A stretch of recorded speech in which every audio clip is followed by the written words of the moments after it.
Hey guys, what's up? This is Pansar Dragon, and today I want to be going over the new Skarner as of patch 4.10. In the latest patch, Skarner basically got a rework, and I want to be going over the change of a Skarner and what I think of him, and giving you the most optimal way to play Skarner. So let's go ahead and let's get started. Alright, so first up I want to be talking about his skills. So Skarner got a new passive, and well, here are some cons about it.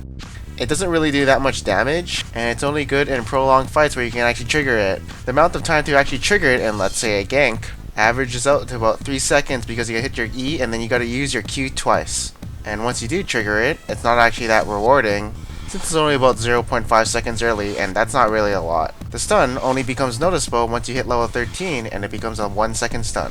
Even then, it's only good in prolonged fights or when you can stick to a target for longer than 3 seconds. And it's also kinda counterproductive with his ultimate. Let's say you decide to use your skills a bit onto the enemy, and then all of a sudden you use your ultimate. And I thought the goal with Skarner had to be more utility, not more damage. And using those stacks to do damage with your ultimate is kind of counterproductive, as now since your ultimate does consume those stacks, you now have to build up those stacks again using your Q and E. And again, the only time you'll probably notice the stun happening is in team fights. So this new passive does improve his mid game and late game. Alright, next up I'm going to be talking about his Q.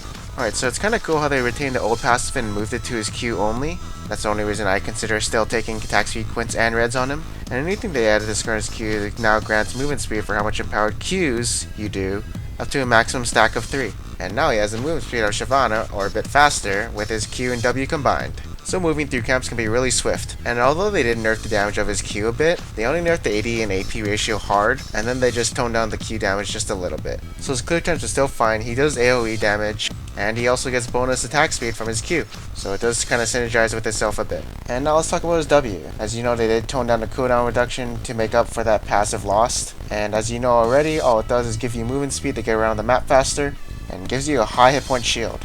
And in a team fight scenario, you'll probably get it off like 2 times, so that's like 600 hit point, so that can make him pretty beefy. Alright, so next up I want to be talking about his E. So when ganking pre-6, it's honestly kind of hard to use it as an initiation, just because it kind of travels slow.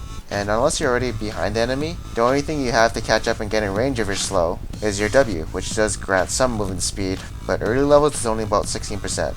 And the damage right now is very low on it. I'm not sure why Riot actually nerfed that. It didn't really do that much damage in the first place, and people never maxed it out, but I guess it does kind of hurt his late game damage a bit. What I do like about his E is that it's kind of like Lulu's Glitter Lance. It's good for, say, a team trying to engage on your team, but obviously it doesn't have that much range on it or as powerful slow as Lulu. And now let's talk about his R, the only hard initiation tool that Skarner has. So it's obvious you flash in and initiate on some squishy, and then you drag him to your team, and then your team just bursts down that one target. Or of course, if you need to use it as a peeling tool, you can just lock down that target and then take him away from that carry that he's on. So it kind of works both ways, but of course, it's actually pretty hard to get an initiation on someone, since most times if you ever want to hard initiate, you need to have flash. And if you don't have flash, it's better to use as follow-up and let someone else initiate, since teams probably won't let you walk into their backline and drag the squishies into your team. Alright, so next up I do want to be talking about the runes. So I do feel like going a bunch of attack speed, since it does give him faster clears and it does have synergy with his Q, as the more auto attacks you do, the lower cooldown your Q will be. And I do go magic resist per level. I would have gone cooldown reduction with the old Skarner, but they removed that passive and gave a new passive, and before it was optimal to get 40% CDR, as it did have really nice synergy with him. But now it only applies to Q, which already has a low cooldown, so it's not optimal to prioritize 40% CDR. And for Masters, I do go 921. With all the attack speed Skarner is getting from runes and the skills, you can proc the attack damage on your Q and of course auto attacks. And then you go 21 in defense because, well, Skarner's main role is a tank, and he's sorta like a bruiser, but his ratios aren't that great. For the item build, I do go Elder Lizard. Even though he does have weak AD ratios, you can still proc the true damage with your Q, and it's AoE, so that's pretty cool. And again, he does have attack speed to proc the auto attacks. And these days you do want to go Elder Lizard because you want to clear camps fast. Next up is going like a Sheen type of item. You can go Triforce or Iceborne Gauntlet. Skarner has a really high base AD, and so he does benefit off Sheen greatly. And of course he does have really good synergy with both types of items. But if you are behind, I would recommend you going straight tank, and just being that front line for your team. And again, I already told you why I don't prioritize 40% CDR on Skarner anymore. And so off to the next topic. Alright, so let's talk about Skarner's early game. Honestly, it's fairly weak. It's not on par with like Lee Sin or Evelyn or any of that. And pre-6 ganks are obviously not the best, he doesn't really have a gap closer. He has movement speed to catch up to the enemy, and he does have a slow.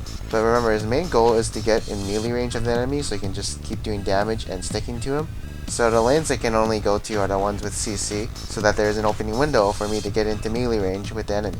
Once he's 6, it's kind of the same, he has to get into melee range, but it's kind of easier since Skarner does drag the enemy away from his tower, and the more time Skarner is on someone and sticking to him, the more damage he does, and the more stickiness he does, since he does get stacks from his Q.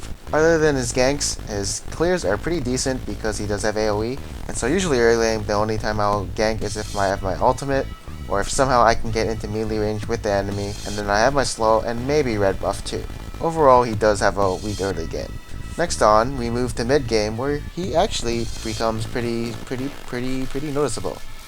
So with the Frostborn Gauntlet as my second item, I do feel like that I'm kind of relatively squishy. I'm like a medium tank.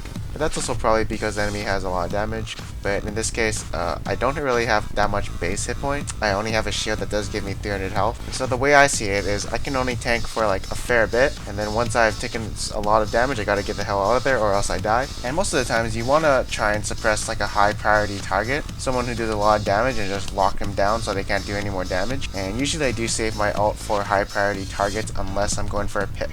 And like I already explained how to use his ultimate, but skill usage wise, you just use whatever's up and just keep spamming Q. But positioning wise, since you are a tank, you always want to be in front and focusing whoever's in front of you. Since you do have like this Udyr Braum stun, which is actually really great for peeling for your teammates. And of course just locking people down so your teammates can clean up the people who are CC'd. And if you do have that Iceborne Gauntlet or Triforce, you'll be like a bruiser. And one thing I noticed about Skarner is that he doesn't have his shield up often as much as the old one, just because he can't auto attack and reset the cooldown on it, so there's a bit fairly less tankiness in Skarner in that sense. Other than that, I do feel like he does bring a bit more utility CC wise, and of course he does get mega movement speed from his Q stacks, so in a teamfight he can keep repositioning himself over and over again, sort of like how Shyvana can go in and out with her movement speed from burnout. But definitely if Skarner is really tanky and can last in teamfights and just be that front line, he can easily stop people with that 1-second stun from his passive, and just set up targets for his team to focus. In conclusion, I feel like Skarner did get a buff. His early game did kinda get a little buff because he now has movement speed to get around in between camps faster. Although one thing of course is that his stun is still not really noticeable in ganks. But honestly he's not an early game jungler just because I don't think he can pull off a lot of ganks early game. Of course once he gets his ultimate like any other jungler it becomes fair game. And then once mid game and late game comes, he seems like a pretty good tank. He has an AoE slow, he has a suppression, he has a stun for the person he is focusing on. And last but not least, he does have a high hit point shield. In the end, I don't think he's really that good. I think he still needs to be buffed a bit. I just don't really like his early game that much. I don't feel like I can make an impact early game as much as other junglers like Evelynn or Elise. And in the end, I don't think he's viable in higher levels of play.